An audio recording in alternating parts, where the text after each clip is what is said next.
The Constitution must be a sign of the times. That's the sentiment shared by most delegates as Parliament marked 20 years of the Constitution and the National Council of Provinces.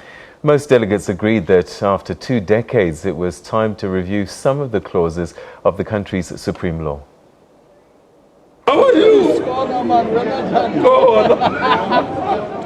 Old friends reunited in celebration of the country's constitution. For the past 20 years, it's received international acclaim as one of the best documents upon which to build a nation.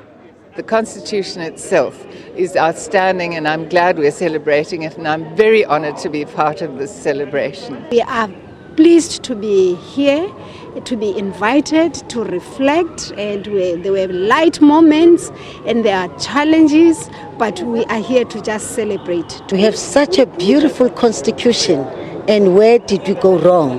That's the question I'm asking myself today. 20 years down the line, however, some, including National Assembly Speaker Baleka Mbete and former Deputy Minister and negotiator Dr. Leon Wessels, believe it's time South Africans reopened debates and negotiations around some clauses.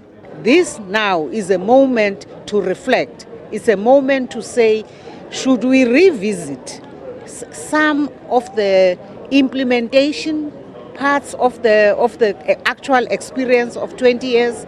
A number of them relate to the number of provinces, they relate to the powers of the president, they relate to the land issues, they relate to the unfulfilled dreams and ideals of the Constitution in relation to socio-economic rights, etc. A sentiment shared by some of the students invited to mark the anniversary.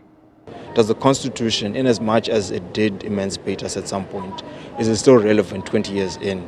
And is there any way that we can look into amending it so that it can speak to the, to the future generation? There are definitely things that I think we have to readdress. I mean, even powers of the president, like checks and balances, all of that. I think it just needs to be revised. The celebrations also marked the 20th anniversary of the National Council of Provinces. Lukhanyo Khalada, SABC News, Parliament.